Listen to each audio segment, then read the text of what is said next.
আসসালামু আলাইকুম, welcome back Arifa classroom. প্রিয় নবম দশম শ্রেণী এবং দাখিল শ্রেণীর শিক্ষার্থীরা, আমরা তোমাদের ইংরেজি প্রথম পত্রের আগের ক্লাসে ইউনিট 2 লেসন 1 নিয়ে আলোচনা করেছিলাম। এখানে আমাদের বিষয় ছিল যে ক্লাইমেট চেঞ্জ, কিভাবে জলবায়ু পরিবর্তন হয়।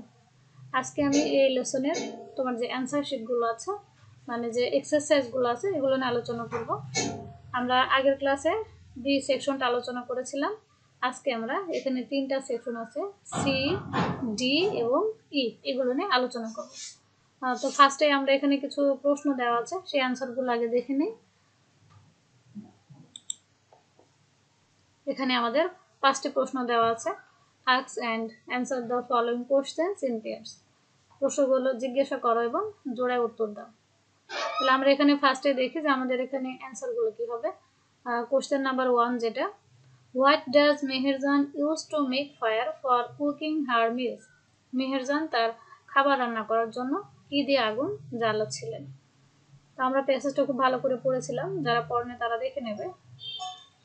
মেহেরজান কি করেছিলেন আমরা দেখি। Meherjan uses fallen leaves and straw to make fire for cooking her meals. Meherjan তার খাবার রান্না করার জন্য শুকনো পাতা এবং খড়কুটো দিয়ে আগুন জ্বালিয়েছিলেন। নেক্সট কোশ্চেনটা আমরা দেখি, what property did Meherjan lose due to river erosion? নদী ভাঙ্গনের কারণে মেহেরজান কি কি সম্পত্তি হারিয়েছিলেন? আমরা দেখি, ডিউ টু রিভার ইরোজন, নদী ভাঙ্গনের ফলে বা কারণে Meherjaan lost her cultivable land, cattle, trees, house, vegetable garden and bamboo Bush. আমরা প্যাসেজে দেখেছিলাম যে মেহেরজান নদী ভাঙ্গনের কারণে কি কি হারিয়েছিলেন। তার যে আবাদযোগ্য জমি ছিল, গবাদি পশু ছিল, গাছপালা ছিল, তার বাড়ি ঘর এবং তার সবজি বাগান ছিল, বাঁশের ঝাড় ছিল, সবগুলোই কিন্তু নদী ভাঙ্গনের কারণে তিনি হারিয়েছিলেন। নেক্সট কোশ্চেন আমরা দেখি, what do you know about Meherjan's family? তুমি মেহেরজানের পরিবার সম্পর্কে কি জানো? আমরা যদি এখানে দেখি তাহলে আমরা দেখেছিলাম, once Meherjan had a happy family. Meherjan একদা একটি সুখী পরিবার ছিল। Due to poverty and hunger, দারিদ্র এবং ক্ষুধার্তর কারণে she lost her husband and her family, তিনি তার স্বামী এবং পরিবারকে হারিয়েছিলেন। Next question, in which season is river erosion most likely to occur? কোন ঋতুতে মূলত তোমার নদী ভাঙ্গনটা বেশি হয়ে থাকে? তা আমরা যদি প্যাসেজটা দেখে থাকি, যেখানে দেওয়া ছিল আমাদের যে river erosion most likely occurs in during monsoon season, বর্ষা ঋতুতে মূলত নদী ভাঙ্গনটা বেশি দেখা যায়। নেক্সট কোশ্চেনটা আমরা দেখি, এই কোশ্চেনটা একটু বড়, অ্যান্সারটা আমাদের একটু বড় হবে। Why is the phrase greedy Jamuna used to describe the river? এখানে নদীটাকে কেন লোভী যমুনা বলা হয়েছে, এটা একটি phrase. What greed do you notice in the description? তুমি বর্ণনায় এটাতে কি লক্ষ্য করেছো যে লোভটা কি? গ্রিড মূলত আসলে লোভ। আমরা অনেক বড় বর্ণনা এখানে দেখেছিলাম, একটু আমি তুলে দিয়েছি দেখো।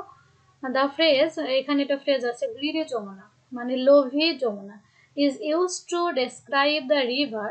এখানে এই নদীর ক্ষেত্রে ব্যবহার করা হয়েছে বিকজ, কারণ it is as greedy as a person, এটি একটা ব্যক্তির মতোই লোভী। A greedy person claims everything from other person, যেমন একজন লোভী ব্যক্তি অন্য মানুষের কাছ থেকে বা অন্য ব্যক্তির কাছ থেকে সবকিছু ছিনিয়ে নেয়, ক্লেমস বা কেড়ে নেয়। I notice in the description, আমি বর্ণনায় তেমনভাবে লক্ষ্য করেছি যে the greedy Jamuna has gradually consumed all her land property, মানে তার যে সমস্ত সম্পত্তি ছিল সেটি কিন্তু যমুনা আস্তে আস্তে তার কাছ থেকে কেড়ে নিয়েছে। অ্যান্ড অনলি শেল্টার, এবং তার একমাত্র আশ্রয়স্থল ছিল সেটিও কেড়ে নিয়েছে। Cattle, trees, house, vegetable garden and bamboo bush. আগেরটাই তুলে দিয়েছি যে অ্যাকচুয়ালি এখানে তোমাকে বলতে হবে যে গ্রিডি যমুনার সাথে কেন ডেসক্রিপশনে লোভী কথাটি যুক্ত করা হয়েছে। তাহলে আমরা জানি যে সাধারণত মানুষ লোভী হয়, কিন্তু যমুনা কেন লোভী? সো এখানে যমুনা লোভী বলতে যে তার সম্পত্তিগুলো সবকিছু যে ভেঙে নিয়ে গেছে, তলিয়ে নিয়ে গেছে, এটাকে বোঝানো হচ্ছে। তো এই পর্যায়ে আমরা এখন দেখব যে আমাদের পরের সেকশনের উত্তরটা। সি নাম্বার আমরা শেষ করলাম, ডি সেকশনে আমরা দেখি। এখানে বলা হচ্ছে যে complete the summary of Meherjan's life with words phrases from the box. নিচে তোমাদের এখানে বক্সে দেওয়া আছে অ্যান্সারগুলো, এই যে এখান থেকে তোমরা সাজিয়ে লিখবে। আমি তোমাদের এখানে অ্যান্সারগুলো লিখে দিয়েছি লাল কালি দিয়ে, যাতে সহজে বোঝা যায় আমরা কিভাবে এটা করলাম। একটু আমরা বাংলা করে পড়ে দেখি। Meherjan is a typical homeless woman who lives in a slam.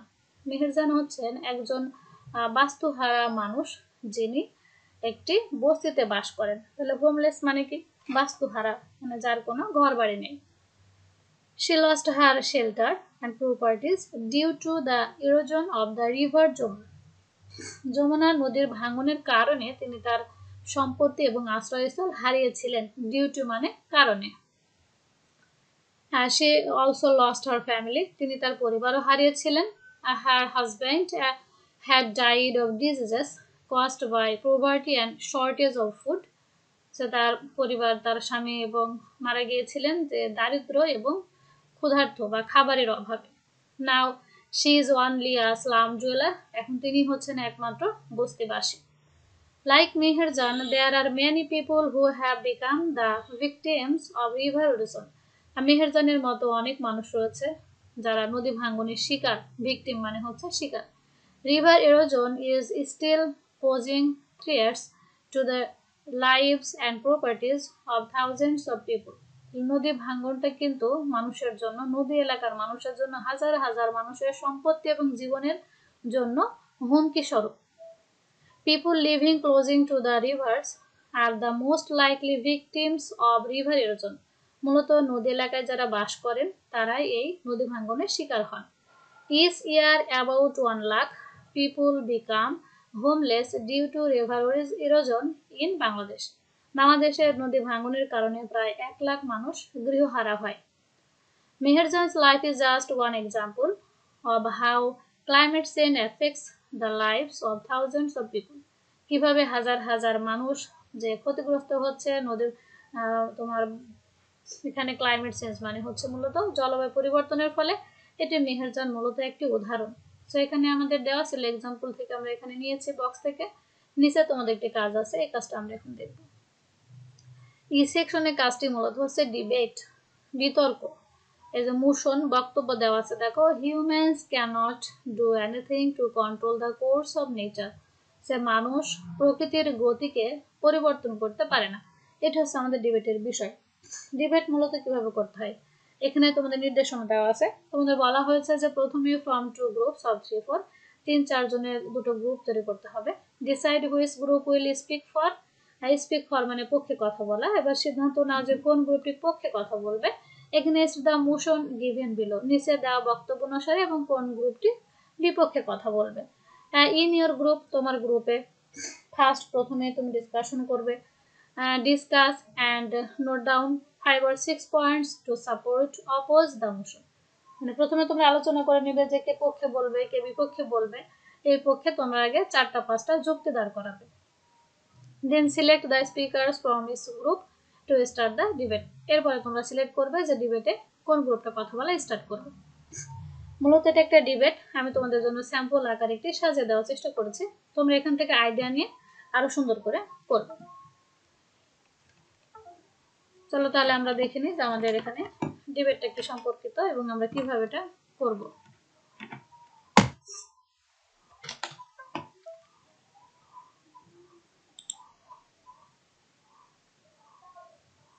তাহলে ফার্স্টে আমরা নির্দেশনা দেখলাম।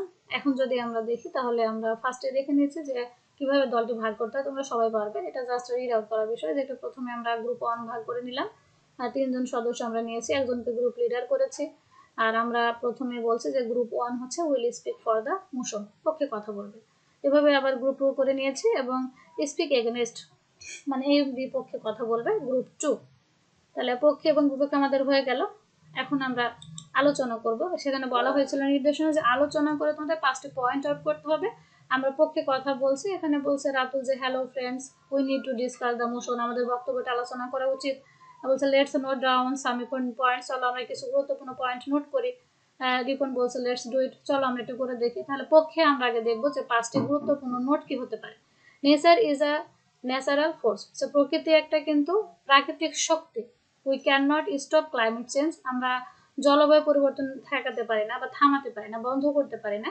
Weather forecast is not effective, আবহাওয়ার যে সতর্ক বার্তাগুলো পরিচালিত হয় এগুলো খুব একটা কার্যকর নয়। পিপল ডিপেন্ড অন নেচার, মানুষ প্রকৃতির উপরে নির্ভরশীল। তাহলে আমরা যদি দেখি যে পিপল ডিপেন্ড অন নেচার, মানুষ প্রকৃতির উপর নির্ভর করে। Different kinds of natural calamities, বিভিন্ন ধরনের প্রাকৃতিক যে তোমাদের ডিজাস্টার আছে বা বিভিন্ন ধরনের প্রাকৃতিক দুর্যোগ আছে।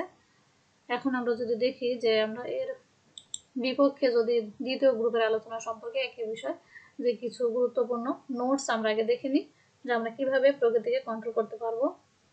We can control the force of nature, প্রাকৃতিক শক্তিকে আমরা কন্ট্রোল করতে পারি। প্রপার ডিজাস্টার ম্যানেজমেন্ট, সঠিকভাবে দুর্যোগ ব্যবস্থাপনা করার মাধ্যমে। মডার্ন রেস্কিউ টিম, আধুনিক যে তোমার প্রতিনিধি টিম আছে সেগুলো ব্যবহার করে। ওয়েদার ফোরকাস্ট ইজ এফেক্টিভ, আবহাওয়ার প্রচারটাকে কার্যকর করে। Precaution against of upcoming natural disaster, বিভিন্ন ধরনের যে প্রাকৃতিক দুর্যোগগুলো হয় সেগুলো আগে থেকে সতর্কতামূলক ব্যবস্থা গ্রহণ করে। এটা ছিল আমাদের দুটো দলের কি পয়েন্টস, যে কে কিভাবে কথা বলবে। একটি স্যাম্পল আমরা এবার দেখব যে কিভাবে ডিবেটটা শুরু করতে হয়। এখানে জাস্ট আমি তোমাদের একটু বিষয়টা ক্লিয়ার করে দিয়েছি যে কিভাবে তোমরা শুরু করবে। প্রথমে কি হবে, the first speaker from the group one, group one থেকে একজন কথা বলবে পক্ষে। তারপরে হচ্ছে the first member of group two will speak, দ্বিতীয় গ্রুপের একজন কথা বলবে। এভাবে গ্রুপ ওয়ানের একজন এবং সেকেন্ড গ্রুপের সেকেন্ড মেম্বার কথা বলবে। সব শেষে the group leaders will deliver their speech, group লিডাররা তাদের যে বক্তব্যটা এখানে পেশ করবে। স্যাম্পল আকারে আমরা যদি ডিবেটটা দেখি তাহলে কেমন হবে। ফর দ্য মোশন, এর পক্ষে যেটা যে man can not do anything, control the nature. আমরা শুরু করতে পারি এভাবে যে গুড মর্নিং এভরিবডি, সবাইকে শুভ সকাল। রেসপেক্টিভ জাজেস, অনারেবল টিচার্স অ্যান্ড অডিয়েন্সেস, আমরা কথাটা বললাম। এরপরে আমরা দেখবো যেখানে কিভাবে আমরা কাজটা শুরু করতে পারি।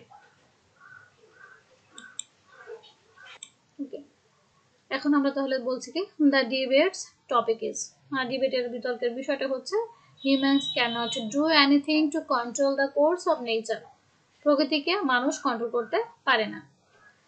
I and my team stand before you in the favor of the motion, আমি এবং আমার টিম আজকের পক্ষে কথা বলছি। Man cannot control nature because it is a natural force, মানুষ প্রকৃতিকে কন্ট্রোল করতে পারে না কারণ এটা প্রাকৃতিক শক্তি। We can predict it but cannot stop it, আমরা জাস্ট এর ভবিষ্যৎবাণী দেখতে পারি বা কিন্তু এটা সম্পূর্ণ আমরা থামাতে পারি না। So we are helpless in the hand of nature, সুতরাং আমরা প্রকৃতির হাতে একেবারে অসহায়। ফর দিস রিজন, এই কারণে উই সি দ্যাট, আমরা দেখি যে বাই ইউজিং মডার্ন টেকনোলজি, আধুনিক যুগের যে প্রযুক্তিবিদ্যা সেগুলো ব্যবহার করেন, সায়েন্স বিজ্ঞান হ্যাভ ডেভেলপড লট, অনেক উন্নত হয়েছে। But we are in the miserable condition in the hand of nature, কিন্তু আমরা এখনো প্রকৃতির হাতে দুর্দশাগ্রস্ত অবস্থায় আছি। We cannot control earthquake, hurricane, tsunami etcetera, আমরা কিন্তু প্রাকৃতিক এই যে ডিজাস্টারগুলো, বিপদগুলো, বিপর্যয়গুলো কিন্তু আমরা কন্ট্রোল করতে পারি না। We are at the mercy of nature, আমরা প্রকৃতির দয়ার উপরে নির্ভরশীল। I have a question to the other group, আমার অন্য একটা আদার গ্রুপের কাছে একটা আমার সো আমাদের যে বিপরীত গ্রুপ আছে তার কাছে আমার একটা প্রশ্ন। ডু দে নো, তারা কি জানে এনিথিং, কোনো কিছু, by which they can stop earthquake, কিভাবে তারা আর্থকুয়েককে বন্ধ করবে। Thank you so much. তাহলে এভাবে আমাদের প্রথম যে স্পিকার ছিল তার বক্তব্য শেষ হলো। এখন আমরা দেখে নেব, এটা একটা স্যাম্পল কোশ্চেন, তোমরা তোমাদের মতো করে সাজায় নেবে। এগেনস্ট দ্য মোশন, বক্তব্যের বিপক্ষে কথা বলবে। একইভাবে আমি এখানে সম্মান প্রদর্শন জানিয়েছি, ডিবেটের বিষয়টা উল্লেখ করেছি। এখানে একইভাবে আমি বলেছি যে আমি এই বক্তব্যের বিপক্ষে কথা বলছি। এখন আমরা দেখব যুক্তিটা কি। উই ক্যান কন্ট্রোল নেচার, আমরা প্রকৃতিকে কন্ট্রোল করতে পারি। We are not helpless in the hand of nature, আমরা প্রকৃতির হাতে একেবারে অসহায় নই। থ্রু টেকনোলজিক্যাল ইমপ্রুভমেন্টস, আমাদের যে প্রযুক্তিগত উন্নতি আছে এটার মধ্য দিয়ে, উই হ্যাভ লার্নড, আমরা জানতে পারি, to remove and impact natural forces, কিভাবে প্রাকৃতিক শক্তিকে আমরা কমাবো এবং এর গুরুত্বটা কিভাবে কমাবো সেটা আমরা কিন্তু বুঝতে পারি। We can control flood to take flood control systems, আমরা বন্যাকে নিয়ন্ত্রণ করতে পারি। We plant trees more and more, আমরা বেশি বেশি গাছ লাগাতে পারি। হুইচ কন্ট্রোল ন্যাচারাল ডিজাস্টার, কেননা গাছ কিন্তু প্রাকৃতিক বিপর্যয় থেকে রক্ষার একটা উত্তম মাধ্যম। আর্লি আর্থকুয়েক অ্যালার্মিং সিস্টেমস, যে আমাদের আগে থাকতে যে বন্যা ভূমিকম্প হলে সতর্কবার্তা প্রেরণ করবে, এটার মাধ্যমে কিন্তু আমরা কনসার্ন হতে পারে জনগণ। এই তোমার এই সম্পর্কে, আর্থকেট সম্পর্কে, সো দ্যাট এভাবে কি করতে পারে, they can save their life and property. আর এভাবে তারা তাদের জীবন এবং তাদের সম্পত্তিকে রক্ষা করতে পারে। সো ইন দিস ওয়ে এভাবে উই ক্যান কন্ট্রোল নেচার, আমরা এভাবে কিন্তু প্রকৃতিকে কন্ট্রোল করতে পারি। Thank you. জাস্ট এভাবে আমরা আমাদের এই বক্তব্যটাকে বা ডিবেটটাকে এখানে কিন্তু আমরা শেষ করতে পারি। সো এ পর্যন্ত ছিল তোমাদের আজকের লেসনটা। আমি নেক্সট ক্লাসে লেসন 2 এর যে আমাদের অ্যাক্টিভিটিগুলো আছে, এ সেকশন এবং বি সেকশন, এখানকার আমরা প্যাসেজটা পড়ে নিয়েছিলাম। নেক্সট ক্লাসে আমরা এর উত্তর আলোচনা করব। সে পর্যন্ত সবাই ভালো থাকবে, সুস্থ থাকবে। আসসালামু আলাইকুম।